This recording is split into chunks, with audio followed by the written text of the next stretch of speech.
He is brilliant. ஆனா அடிக்கடி ரொம்ப டயர்ட் ஆயிடுறான். லயன் டேட் சிரப் நோய் எதிர்ப்பு சக்தி அதிகமா இருக்கு. தினமும் 2 ஸ்பூன். No compromise. உங்க சைடுலயும் எங்க சைடுலயும். GT Holidays, South India's #1 travel brand. Taste daily. Taste the daily. அது எப்படி சொல்கிறதுங்க, பாவம் ஒரு கட்டிலில் அப்படியே அவர் மட்டும் இந்த பிரிந்தாங்கல்ல, இடையில பிரிஞ்சு அவங்க மட்டும்தான் வந்து இது பண்ணிட்டு இருந்தாங்க. வேறு யாரும் இல்லை. அப்புறம் இந்த இடத்து ஓனர் வந்து அங்கே எல்லாம் வச்சுருக்கக்கூடாது, இங்கே கொண்டு எதுவும் பண்ணக்கூடாது, பந்தல் போடக்கூடாது, இங்கே வச்சுருக்கக்கூடாது அப்படிங்கிற மாதிரி. இப்போ அவருக்குன்னு ஒரு சொந்தம் அப்படின்னு சொல்லிட்டு இப்போ நேற்று நீங்கள் நிறைய விஷயங்கள் பண்ணீங்க, சடங்குகள் அந்த மாதிரியான விஷயங்கள் உங்களுக்கு தெரிஞ்சு யாருமே காண்டாக்ட் பண்ணவே இல்லையா? இருக்கிற நம்பர்களை தேடி பிடிச்சா அவங்க ஒருத்தங்க பெங்களூரு, இன்னொருத்தங்க இங்கே தான் இருக்காங்கிறாங்க. ஆனால் எல்லாமே தவிர்க்க தான் பார்க்குறாங்க. அது என்ன மாதிரி மனநிலைன்னு கூட தெரில. நான் 2-3 பேர்கிட்ட பேசினேன். அப்புறம் இப்போ இறக்கறக்கு முதல் நாள் இரவு கேபி பாலாட்ட பேசியிருக்காரு. அப்படியா? இரவு ஃபோன் பண்ணி பேசி அவருடைய மரணத்தை வந்து அவர் முன்னாடியே பாலா கிட்ட சொல்லியிருக்காரு. என்னை எடுக்கிறப்போ ராஜ அலங்காரமாக எடுத்துருங்க. அவர் வந்து ரொம்ப ரொம்ப ஒரு அழகா அப்படி இருந்த ஒருத்தர் பார்க்குறப்போ அந்த ஃபோட்டோக்கள் எல்லாம், அந்த இளமை ஃபோட்டோக்கள் எல்லாம் பார்க்குறப்ப நமக்கே அம்மாவும் இல்லை, அப்பாவும் இல்லை, இவருக்கு கூட பிறந்தவங்க இல்லை. ஸோ ஒரு விரக்தியிலேயே இருந்திருக்காரு. தனுஷ் சார்கிட்ட இருந்து அவருடைய அண்ணன் சுப்பிரமணிய சிவா ஃபோன் பண்ணி கேட்டார். இல்லை கேட்டார், அவர்கிட்ட சொன்னேன். வணக்கம்ண்ணே. வணக்கம் ராகுல். எப்படிண்ணே இருக்கீங்க? நல்லா இருக்கேன். நீங்கள் எப்படி இருக்கீங்க? ரொம்ப ரொம்ப நல்லா இருக்கேன். ஆனால் இப்போது நேற்று நவம்பர் 10 அபிநய் அவர்கள், நடிகர் அபிநய் அவர்கள் நம்ம எல்லாரையும் விட்டு பிரிஞ்சிருக்காரு. ரொம்ப ரொம்ப நம்ம சின்ன வயசில் பார்த்து ரசித்த ஒரு நடிகர் அப்படிங்கும்போது, இவ்வளவு கஷ்டப்பட்டு மறைஞ்சது அப்படிங்கும்போது எல்லாருக்குமே அது ரொம்ப ரொம்ப துக்கமான ஒரு விஷயம்.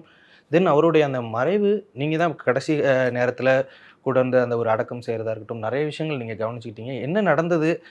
எப்போ போய் பார்த்தீங்க நீங்கள்? அவர் இறந்துட்டாருன்ற நியூஸ் எப்போ தெரிஞ்சுது ஃபஸ்ட்டு? எங்களுக்கு ஒரு 8 மணிக்கு நடிகர் சங்கத்திற்கு தகவல் தெரிவிக்கப்பட்டிருந்தது. காலையில் 8 மணி. ஆமாம், 8 மணிக்கு. அது தெரிவிக்கப்பட்டதுமே அண்ணன் பூச்சி முருகன் அவர்கள், கார்த்தி சார், விஷால் சார் எல்லாருக்கும் கால் பண்ணி எல்லாம் அவங்கவுங்க, ஏன்னா திடீர்னு எல்லா பக்கமும் கமிட்மெண்ட்டில் இருந்தவங்க, நீ போய் கூட இருந்த என்னென்னு பார்த்துட்டு எங்களுக்கு தகவல் சொல்லினாங்க. அப்புறம் இந்த இடத்து ஓனர் வந்து அங்கே எல்லாம் வச்சுருக்கக்கூடாது அப்படிங்கிற மாதிரி ஏதோ ப்ராப்ளம் பண்ணிகிட்ருக்காருன்னு சொன்னாங்க. அபிநய் தங்கியிருந்த இடத்துலையா? ஆமாம், இங்கே கொண்டு எதுவும் பண்ணக்கூடாது, பந்தல் போடக்கூடாது, இங்கே வச்சுருக்கக்கூடாது அப்படிங்கிற மாதிரி. உடனடியாக அது சம்மந்தமாக நிர்வாகத்துக்கு, நடிகர் சங்கத்துக்கு தெரியப்படுத்தணும். உடனே அவங்க டிசிகிட்ட பேசி காவல்துறையோட உதவி கொடுத்துருந்தாங்க. ஸோ அது மாதிரி ஒரு கொஞ்சம் கிரிட்டிக்கலாக தான் எல்லாம் பண்ண வேண்டியதாகிடுச்சு. ஓகே. இல்லை, அவர் எப்போ இறந்தாருண்ணே? 8 மணிக்கு தான் இல்லை, ஆக்சுவலாக வந்து அவர் நைட்டே இறந்துருக்காரு. ஒரு அட்டெண்டர் மட்டும் போய் அப்பப்போ பார்த்துட்ருப்பாராட்டு. அவர் காலையில் போய் பார்த்துருக்காரு. அவர் பார்த்ததுக்கப்புறம் தான் தெரிஞ்சிருக்கு இறந்தார் அப்படிங்கிற மாதிரி. ஓகே. இப்போ அவர் பார்த்துக்க இவ்வளோ நாளாக அவர் எப்படி இருந்திருந்தார் அங்கே? அவரை யார் பார்த்துக்கிட்டா ஃபஸ்ட்டு? அவர் ஆக்சுவலாக ஒரு 2 வருஷத்துக்கு முன்னாடி ஒரு ஃப்ரெண்டு, தோழியாக யார் ஒருத்தவங்க கூட வந்து பார்த்துருந்துருக்காங்க. சமீபத்தில் ஒரு 5-6 மாதத்துக்கு முன்னாடி அவருக்கும் அவங்களுக்கும் கருத்து வேறு ஏற்பட்டு அவங்க பிரிஞ்சிருக்காங்க. அதற்கு முன்னாடியும் வேறு யாரோ ஒரு ஃபேமிலியை பார்த்துட்டு இருந்திருக்காங்க. அவங்களும் நண்பர்களுக்குள்ளே இருந்தவங்க தான் பார்த்துட்டு இருந்திருக்காங்க. ஸோ அவங்க ரிலேஷன்ஷிப் எப்படி இருந்ததுன்னு நமக்கு தெரியாது. பட் அவர் அதை கரெக்டாக சொந்த பந்தங்கள்கிட்டையும் யாரும் கான்டாக்ட் கிடையாது. சொந்த பந்தங்களும் அவ்வளோவா இவரை ரெஸ்பான்ஸ் பண்ணிக்கல. ஓகே. இப்போ அவருக்குன்னு ஒரு சொந்தம் அப்படின்னு சொல்லிட்டு இப்போ நேற்று நீங்கள் நிறைய விஷயங்கள் பண்ணீங்க, சடங்குகள் அந்த மாதிரியான விஷயங்கள், யாருமே கால் பண்ணதோ இல்லை உங்களுக்கு தெரிஞ்சும் யாருமே கான்டாக்ட் பண்ணவே இல்லையா? ஒரு இல்லை, நாங்கள் தொடர்பு கொள்றதுக்கு யாரோட நம்பரும் கிடையாது. ஒரு அவங்க இருந்தவங்கள்ட்ட, பழகினவங்கள்ட்ட அவரோட மொபைல்லையாவது அவங்க ரிலேஷன்ஷிப் நம்பர் யாராவது இருந்தால் கொடுங்க அப்படின்னு பார்க்குறப்போ அதில் பெருசாக யாரும் இல்லை. இருக்கிற நம்பர்களை தேடி பிடிச்சா அவங்க ஒருத்தங்க பெங்களூரு, இன்னொருத்தங்க இங்கே தான் இருக்காங்கிறாங்க. ஆனால் எல்லாமே தவிர்க்க தான் பார்க்குறாங்க. ஓ. இந்த அவர் நம்ம எடுத்து எதாவது பண்ண வச்சுருவாங்களோ, அது பண்ணுவாங்க, ஏதோ ஒரு நினைக்கிறாங்க அவங்க. அது என்ன மாதிரி மனநிலைன்னு கூட தெரில. நான் 2-3 பேர்கிட்ட பேசினேன். அது அவங்களோட நண்பர்களா இல்லை சொந்தக்காரங்க தான்? உறவுக்காரங்களே. ஓ, அதான் வேதனையான ஒரு விஷயம். என்னன்னா, நண்பர்கள் எல்லாருக்குமே வந்து நிற்கணுங்கிற ஒரு இது இருக்குது. ஆனால் உறவுக்காரங்க தான் அதை தோள் மேலே சுமக்க வேண்டியவங்க. அவங்க ரொம்ப பேர் தயங்குனாங்க. ஓகே. ஃபோனில் நான் பேசுகிறதுக்கு நான் அப்புறம் மீடியா மூலமாக சொன்னதுக்கப்புறம் அவங்க மாமா பெரியப்பாவோ யாரோ அவங்க ஃபேமிலியோ, அப்புறம் இன்னொரு ஃபேமிலியில் இருக்கிறவங்க யாரோ வந்தாங்க. அவங்க அம்மா வழியில். இவர் 2வது இவர் தமிழ். அவர் வந்து என்னென்னாங்க, அம்மா மதர் வந்து கேரளா, இவர் பெங்களூர் ஆட்டிருக்கு. ஓகே. ஸோ அது இவங்க சொந்த பந்தம் வேறு டைப்பாக இருக்காங்க, அவங்க சொந்த பந்தம் வேறு டைப்பாக இருக்காங்க. அதனால தான் இந்த ப்ராப்ளங்கள்னு நினைக்கிறேன். அம்மாவும் இல்லை, அப்பாவும் இல்லை, இவருக்கு கூட பிறந்தவங்க இல்லை. ஸோ ஒரு விரக்தியிலேயே இருந்திருக்காருங்க. ஓகே. இல்லை, இப்போ கடைசி காலங்களில் இப்போ பார்த்துக்க யாருமே இல்லாமல் தனியாக தான் இருந்திருக்காரா? ஆமாம், தனியாக தான் இருந்திருக்காரு. ஆ. அப்பப்போ அட்டெண்டர் யாரோ பார்த்துட்டு இருந்திருக்காங்க, ஒருத்தவங்க யாராவது போய் பார்க்குறது அந்த மாதிரி. இது இல்லை, அந்த உதவிகள் யார் செஞ்சா? இது மாதிரி அட்டன் அதாவது நடிகர்கள் அவரோட நண்பர்கள் தான் செஞ்சுருக்காங்க. ஓகே. ஏற்கனவே தனுஷ் சார் ஏதோ பண்ணார், அப்புறம் பாலா ஏற்கனவே பண்ணியிருக்காரு, கேபிவி பாலா. அப்புறம் இப்போ இறக்கறக்கு முதல் நாள் இரவு கேபிவி பாலாட்ட பேசியிருக்காரு. அப்படியா? இரவு ஃபோன் பண்ணி பேசி, இந்த மாதிரி எனக்கு வீட்டு வாடகை கொடுக்கணும், கொஞ்சம் இதாக இருக்குது அப்படின்னதுக்கு அதுக்கு ஒரு 19,000 ரூபாய் அனுப்பிச்சிருக்காரு. அந்த பணம் கூட இன்னும் ஹவுஸ் ஓனர்கிட்ட மாற்றலை. அந்த நைட்டு அனுப்பிச்சிருக்காரு, காலையில் இன்னும் அந்த வீட்டு வாடகை கூட அவர் அனுப்பாமல் இருக்காரு. அதுக்குள்ளேயும் இந்த மாதிரி ஆகிடும். ஓகே. இப்போ நினைக்கும் போது ரொம்ப சங்கடமாக இருக்குது. ஏன்னா அவர் வந்து ரொம்ப ரொம்ப ஒரு அழகா அப்படி இருந்த ஒருத்தர் பார்க்குறப்போ அந்த ஃபோட்டோக்களெல்லாம், அந்த இளமை ஃபோட்டோக்களெல்லாம் பார்க்குறப்ப நமக்கே ரீசெண்டாக என்ன ரொம்ப முன்னாடி வேணாம், 2014-15 கூட சந்தானம் அவர்கள் படத்தில் கூட நடிச்சிருந்தாரு. அதுலேயுமே அவர் ரொம்ப அழகா நீட்டாக செம்மையாக இருப்பார். அப்படிங்கும்போது அவர் கடந்த 10 வருஷத்தில் இவ்வளோ பெரிய ஒரு டிராஸ்டிக் சேஞ்ச் அப்படிங்கும்போது, இப்போ இதற்கு முன்னாடி நீங்கள் அவரை சந்திச்சது உண்டா? இப்போ எனக்கு நான் எந்த இடத்துலையும் சந்திச்சது கிடையாது. அவர் நடிகர் சங்கத்தில் ஒரு உறுப்பினர் தானா? இல்லை, அவர் மெம்பர் கிடையாது. மெம்பர் இல்லை? கிடையாது. மெம்பர் இல்லாத போதும் நீங்கள் இவ்வளவு தூரம் இறங்கி உதவிகள் செய்யறது அப்படின்றது, அந்த ஒரு மனிதாபிமானம் அப்படின்றது பெரிய விஷயம் கண்டிப்பாக. அப்படிங்கும்போது அது என்ன ஹெல்ப் பண்ணணும் அப்படின்னு சொல்லிட்டு யார் சொன்னது ஃபர்ஸ்ட்டு? அது எதாக இருந்தாலும் பார்த்துக்கலாம் அப்படின்னு சொல்லி பூச்சி முருகண்ணன் தான், கார்த்தி, விஷால் சாரு, நாசர் சார் எல்லோரும் பேசிட்டு எதாக இருந்தாலும் நம்ம பார்க்கணும் அப்படின்னு சொல்லி முடிவெடுத்துட்டு தான் எனக்கு ஃபோன் பண்ணி சொன்னாங்க. அது செலவு எதாக இருந்தாலும் பார்த்துக்கலாம் அப்படின்னு தான் சொன்னாங்க. ஆனால் அவருடைய மரணத்தை வந்து அவர் முன்னாடியே பாலா கிட்ட சொல்லியிருக்காரு. என்னை எடுக்கிறப்போ ராஜ அலங்காரமாக எடுத்துருங்க அப்படின்னு அவருடைய ஆசைகளை சொல்லியிருக்காரு. அதை நிறைவேற்றுறதுக்காக நேற்று கொஞ்சம் பிரம்மாண்டப்படுத்தி சொந்தமாக எல்லா செலவையும் கேபிவி பாலா எடுத்துக்கிட்டு பண்ணார். அந்த மொத்த செலவையும் அவரே எடுத்துக்கிட்டாரு. அப்புறம் ஆர்கே சுரேசன் கூட எனக்கு பணம் கொடுத்து ஏதாவது இதர தேவைகள்ட்ட இருந்தால் பயன்படுத்திக்கோ அப்படின்னாரு. அதில் கூட பேலன்ஸ் பணம் இருந்தது. நான் சுரேஷ் அண்ணனுக்கு ஃபோன் பண்ணி, ஆனால் மீதி பணம் இருக்குன்னா என்னென்ன பண்ணலாம் தம்பி, அதை நான் அது கொடுத்தது நீ வேறு யாராவது ஒருத்தருக்கு இந்த மாதிரி சூழல்கள் வர்றப்போ நல்லதுக்கோ எதாக இருந்தாலும் பயன்படுத்திக்கோ. நேற்றே அவர் கொடுத்த மீதி பணத்தில் ஒரு 2 குழந்தைங்களுடைய கல்விக்கு அனுப்பிச்சுட்டேன். ஓகே. திருப்பூரில் வேலை செய்கிறாங்க, அவங்க தனியாக இருக்காங்க. ஓகே. ஸோ அவங்க குழந்தைங்க படிப்பு 10th 11th படிக்கிறாங்க. ஸோ அந்த மாதிரி வந்த பணத்தை கூட அப்படி தான் பண்ணியிருக்கோம். ஆனால் இப்போ இவருடைய வாழ்க்கை அப்படிங்கும்போது நிறைய பேருக்கு இப்போ சினிமாவுக்கு முயற்சி பண்ணுறவங்களா இருக்கட்டும், சினிமாவில் நடிகர்களாக அந்த தோல்வி அவரை பற்றி நிறைய பேர் இப்போ எழுதிட்டு இருக்காங்க. அப்படிங்கும்போது அந்த ஒரு தோல்வி எந்த அளவுக்கு அவரை மாற்றி விட்டுருக்கு அப்படிங்கும்போது, ஒரு சினிமா எப்படியெல்லாம் ஒரு மனிதனை மாற்றி விடும்னு நீங்கள் நினைக்கிறீங்க?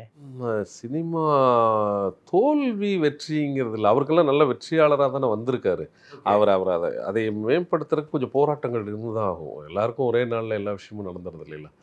அதை பேலன்ஸ் பண்ண தெரியாமல் இருக்காது அவர். ஏன்னா அவர் அந்த மாதிரி, ஏன்னா தனுஷ் சார் கூட அறிமுகமாகிற இடத்துலேருந்து வந்திருக்காரு. அவருக்கு சினிமாவை பற்றி நல்ல புரிதல் இருக்கும், நல்ல குரல் வளம் படைத்தவர், பின்னணி குரல் கலைஞராக இருந்திருக்காரு. ஆனால் கடைசி 4 வருடங்கள் அதை சந்தாவை கட்டாமல் விட்டுருக்காரு. ஓகே. அது ஏன் அந்த மாதிரிலாம் அவர் அதை விரும்பிக்கலன்னு எனக்கு தெரில. ஏன்னா பெரிய பெரிய வில்லன்களுக்கெல்லாம் வாய்ஸ் கொடுத்துருக்காரு. அந்த துப்பாக்கி வாய்ஸ் கொடுத்துருக்காரு. அதுலேயே ஒரு நல்ல இன்கம் இருக்குங்க. அவரோட குரல் அந்த மாதிரி குரல் எப்படி அதை பயன்படுத்திக்காமல் விட்டாருங்கிறத எனக்கு என்னமோ அவங்க அம்மா அப்பா இதெல்லாம் அவருக்கு மறைந்ததுனால நமக்குன்னு இருந்த உறவுகள் போயிடுச்சு. நம்ம யாருக்கு வாழ்கிறோம் என்ன வாழ்கிறோன்னு தெரியாமல் அவரோட மனநிலையை வேறு மாதிரி எடுத்துக்கிட்டாரான்னு தெரியல. ஓகே. சரியான நண்பர்களோ சரியான ஒரு சிலர் போய் ஆலோசனை கூறுறவங்களை கூட தவிர்த்திருப்பாரோன்னு எனக்கு தோணும். ஓகே. இல்ல அவருக்குன்னு ஒரு நெருங்கிய நண்பர் சினிமா வட்டாரங்கள்ல யாராவது இருக்காங்களா? சினிமா வட்டாரங்களில் இருந்த மாதிரி நேற்று அப்படி பார்க்க போனால் யாருமே வரலையே. ஒருத்தர் கூட வரல. சினிமா வட்டாரங்களில் பெருசாக நடிகர் சங்கம் நடத்துது, கேபி பாலா இருக்கார். பெருசாக யாரும் ஆர்கே சுரேசன் தான் வந்தார். வேறு யாரும் பெருசாக வரலையே. பெருசா அவர் யாரையும் சம்பாரிச்சுக்கும் இல்ல, நடிகர் சங்கத்திலயும் பெரிய ரிலேஷன்ஷிப்ல அவர் இல்ல. அதான் மெம்பரே இல்லை, இல்லாட்டி 4 இதுக்கு போயிருப்பார் வந்திருப்பார். ரெண்டாவது இவர் அது மாதிரி போகாமல் வராமல் இருந்திருப்பாருன்னு நினைக்கிறேன். இந்த மாதிரி நீங்கள் சேனல்கள் நடத்துகிற நிகழ்ச்சிகளுக்கும் அந்த இதுக்கும், ஏன்னா இவருக்கும் அந்த அந்த அளவுக்கு இருக்குது. அது பயன்படுத்தி இருந்தாருன்னா அந்த டைம்களில் நண்பர்கள் பார்த்துருந்தா ஒரு வேளை சரியாக இருந்திருக்குமோன்னு தோணுது. ஓகே. யாராவது ஒருத்தர் மாற்றிருப்பாங்களோன்னு தோணுது. கண்டிப்பா. இப்போ கடைசி டைம்ல அவர் பார்க்கும்போது என்ன நிலைமையில இருந்தாரு அங்க வீட்டுல? அதை எப்படி சொல்கிறதுங்க, பாவம். அவர் ஒரு கட்டிலில் அப்படியே அவர் மட்டும் அப்படியே படுத்த மாதிரி இருக்கார். அவங்க ஒரு லேடி தான் அந்த பிரிந்தாங்கள்ல, இடையில ஒரு பிரிஞ்சு அவங்க மட்டும்தான் வந்து இது பண்ணிருந்தாங்க. வேறு யாரும் இல்லை. அப்புறம் நான் போய் பார்த்ததும் அதுக்கு அடுத்த நடவடிக்கைகள் என்னென்ன பண்ணணுமோ அது பண்ணணும். நினைக்கும் போது ரொம்ப ரொம்ப கஷ்டமா இருக்கு. அப்படிங்கும்போது உங்களுக்கு இதற்கு முன்னாடி அவருக்கும் உங்களுக்கும் அறிமுகங்கள் இல்லை. ஓகே. இப்போ அவரை நினைச்சு அந்த இந்த விஷயங்கள்லாம் பேசுறாங்கல்ல, ஐ மீன் இப்படி ஒருத்தர் இருந்தார், இப்படி ஒருத்தர் இப்படி அவரை மாத்திருச்சு அப்படின்ற போது உங்களுக்கு அதை பார்க்கும்போது என்ன தோணுச்சு? ஃபர்ஸ்ட் என்னடா நல்லா வாழ்ந்துருக்காங்களே ஒரு டைம்ல, கடைசியில் இப்படி ஆயிட்டாங்களே அப்படிங்கும்போது இதுக்கு என்ன வழி வகுத்திருக்குன்னு நீங்க நினைக்கிறீங்க? எனக்கு தெரிஞ்ச அவர் மதுவை ரொம்ப நெருங்கிய நட்பாக வச்சுக்கிட்டார். ஓகே. அது தெரியுது. ஏன்னா கல்லீரலில் ப்ராப்ளம் இருக்குது, என்னமோ சொல்கிறாங்க, சிறுநீரகத்தில்.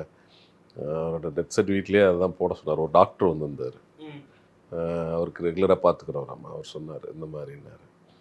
அதான் இது ஒவ்வொரு இடத்துல வெளி உலகத்துக்கு போய் 4 நட்புகளையோ இல்லை தொடர்புகளையோ விரிவுபடுத்தி இருந்தாருன்னா அதில் 2 பேர் அட்வைஸராக இருந்திருப்பாங்க, 2 பேர் நலம் விரும்பிகள் சரி பண்ணுறதுக்கான முயற்சிகள் எடுத்திருப்பாங்களோன்னு தோணுது. அதை அவர் தவிர்த்திருப்பார். கண்டிப்பாக.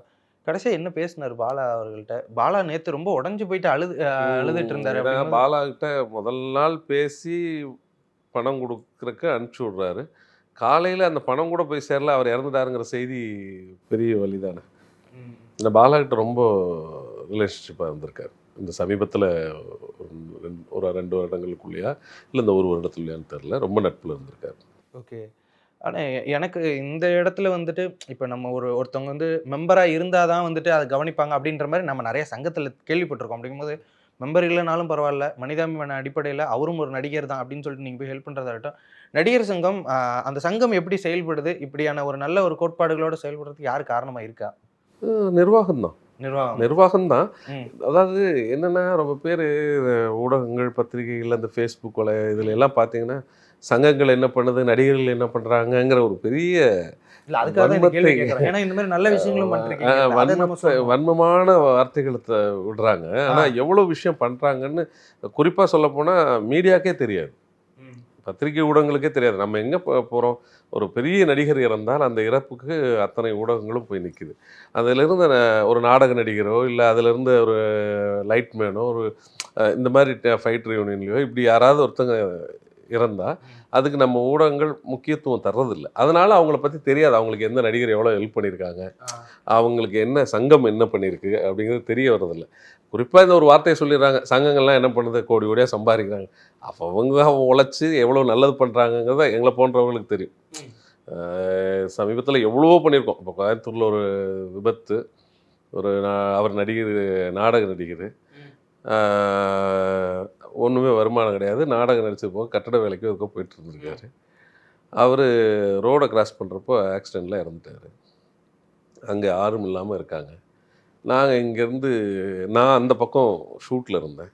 உடனே இந்த மாதிரி விஷயம்னா இது மாதிரி ஆயிடுச்சு அப்படின்னு சொல்லவும் இங்கேருந்து அவர் உடனே அந்த இன்ஸ்பெக்டர் தொடர்பு கொண்டு அதை உடனே வண்டியை கண்டுபிடிக்கன்னு சொல்லி கண்டுபிடிக்க வச்சு, அடுத்த நாள் இன்சூரன்ஸ் கம்பெனிக்காரங்க, இன்சூரன்ஸ் இருக்குங்க வர வச்சு, ஒரு அட்வொகேட்டை வச்சு உடனே ஒரு 1 லேக் வாங்கி கொடுத்துட்டு மீதியை இன்சூரன்ஸில் கேஸ் போட்டு வாங்கி கொடுங்கன்னு சொல்லி. இது வெளியில் தெரியுமா?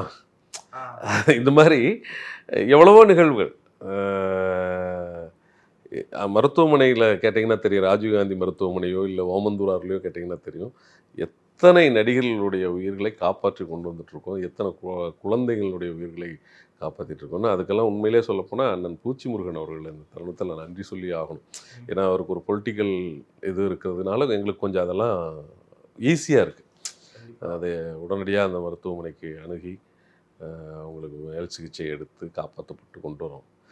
இவரெல்லாம் வந்து அபிநயெல்லாம் வந்து அதுக்கான எல்லா இதுவும் இருந்திருக்கும். அவர் ஒரு கட்டத்துக்கு மேலே நாங்கள் ஒருத்தர் உங்களை அதே ஃபோக்கஸில் இருக்கணும்னா இன்னும் பெற்றவங்க இருக்கணும், இல்லை குடும்பத்தில் யாராவது ஒருத்தர் தான் அதை எடுப்பாங்க. ஸோ அதை அவர் தவிர்க்கிறதுனால இப்போ பாருங்கள், அவர் ஒரு உயிர் போயிடுச்சு. ஒரு நல்ல அழகான பையன். அதை அவரோட முகங்கள் பார்க்குறப்ப சின்ன வயசு, தனிமையை ரொம்ப விரும்பி எடுத்துக்கிட்டாராட்டு. அவங்க தோழி, அவங்க ஃப்ரெண்டு, அவங்க என்ன சொன்னாங்க? அவங்கள நம்ம நிறை குறைகளை இப்போ பேசினா நல்லா இருக்காது. அது அவங்கள பற்றி நம்ம எந்த அளவுக்குன்னு தெரியாது. காதுக்கு வந்தது வரைக்கும் அது நிறை குறைகள் இருக்கும். அது நம்ம அவங்க பர்சனல், அது நமக்கு வேண்டாம். ஓகே சார், இப்போ இந்த சமயத்தில் இந்த விஷயத்த நம்ம சொல்கிறது நல்லது தான். ஏன்னா அவருக்கு யாரெல்லாம் ஹெல்ப் பண்ணா, இப்போ நீங்கள் வந்து அங்கே கூடவே இருந்து நிறைய விஷயங்கள் பண்ணீங்க. இப்போ கேபி பாலா பண்ணியிருக்காரு, ஆர்கே சுரேஷ் அண்ணே பண்ணியிருக்காரு.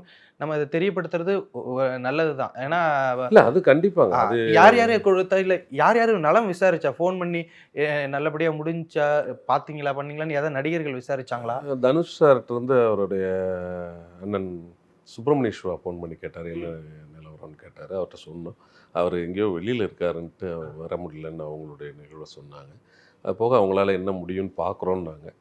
பட்டு அந்த மாதிரி கொஞ்சம் பேர் ஃபோன் பண்ணி கேட்டாங்க. ரொம்ப பெருசாக யாரும், அதான் சொல்கிறேனே, இது அவர் வந்து மனிதர்களை சம்பாதிக்காம விட்ருக்காருன்னு தான் தோணுச்சு.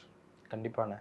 அது நம்ம இந்த தருணத்தில் என்னென்னா, நான் அதுதான் கேட்டுக்கிட்டேன். என்னென்னா, யாராவது ஃப்ரீயாக இருக்கிறவங்க வாங்க, ஒரு 10 பேர் வந்து நில்லுங்க அப்படின்னு சொல்லி நேற்று அதையவே ஊடகங்கள் வாயிலாக சொன்னேன்.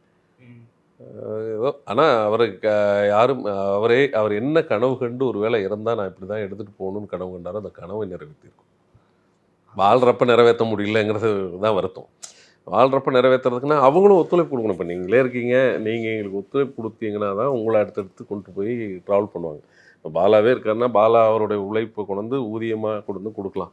அவரே 24 மணி நேரம் உங்களை டேக் அவுட் பண்ணி ஹாஸ்பிட்டல் அங்கங்கன்னு கூப்பிட்டு போகிறதுக்கான சோர்ஸ் இருக்குமா? இருக்காது.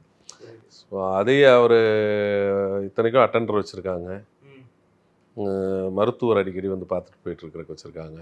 அந்த ஃபெசிலிட்டிஸ் உதவிகள் ஃப்ரெண்ட்ஸ் எல்லாரும் சேர்ந்து தான் பண்ணியிருக்காங்க. அது யார் பண்ணாங்கங்கிற தெரியல. எனக்கு தெரிஞ்சு பாலா இருக்கணும், இல்லை ஃப்ரெண்டுகள் யாராவது ஒருத்தர் பண்ணியிருக்கணும். ஓகே ஓகே ஓகே கண்டிப்பாக இது பார்க்கும்போது இன்னும் இதுக்கப்புறம் இவர்கிட்ட இருந்து கற்றுக்கக்கூடியது என்னென்னா, இருக்கும்போதே எல்லாருக்கிட்டையும் பேசி சந்தோஷமாக நிறைய மனிதர்களை சம்பாரித்து வச்சுக்கணும் அப்படிங்கிறது தான் நாம் இவருடைய இறப்புலேருந்து நாம் கற்றுக்கணும் அப்படின்னு நான் நினைக்கிறேன். ஆனால் நிறைய விஷயங்கள் பகிர்ந்துக்கிட்டீங்க. உங்களுடைய நேரத்திற்கும் கருத்துக்கும் நன்றி. தொடர்ந்து இந்த மாதிரி நிறைய பணிகளை நீங்கள் செஞ்சுட்டே இருங்க. உங்களோட தெரியும், நம்ம சூப்பர் குட் சுப்பிரமணியன் நிறைய பேருக்கு பார்த்துட்டு இருக்கோம். எவ்வளோ பேருக்கு நம்ம அது என்னென்னா, அவங்க இந்த முத்துன ஸ்டேஜில் தான் வெளியில் அது ஒரு நோயோ ஏதோ ஒன்று, அதுக்கு முன்னாடியே அந்த மாதிரி பாதிப்பு வருதுன்னா சக மனிதர்களோட பழகி அவங்கள்ட்ட ஒரு 100 பேரில் ஒரு 4 பேர் உங்களை கண்டிப்பாக திருத்துறதுக்கான முயற்சி எடுப்பாங்க, இல்லை மாற்றுறதுக்கான முயற்சி எடுப்பாங்க. அந்த முயற்சிகளை நம்மளும் பின்பற்றணும். முடிஞ்ச அளவுக்கு தவறில்லாத மனிதர்கள் கிடையாது. ஒவ்வொரு மனிதனுக்குள்ளேயும் ஒரு நேர்மையானவனும் ஒரு தவறானவனும் இருப்பான் கண்டிப்பாக. அது நல்ல பழக்கங்களாக இருந்தாலும் தீய பழக்கலாம். அதை சரி பண்ணிக்கிறதுக்காக முயற்சி எடுக்கிறது நம்ம தான் கண்டிப்பாக. அது நம்ம நண்பர்களோ இல்லை எல்லாரையும் தாண்டி நம்ம மனதைரியம்னு ஒன்று இருக்கலாம், அது அவருக்கு கொஞ்சம் குறைவாக இருந்திருக்கும்னு தோணுது. கண்டிப்பாண்ணே. நிறைய நல்ல விஷயங்கள் நீங்கள் பண்ணிட்டு இருக்கீங்க. அது உங்களுடைய வாழ்க்கைக்கு நிறைய நல்ல விஷயங்கள் நடக்கணும் அப்படின்னு சொல்லிட்டு நன்றி. நன்றி.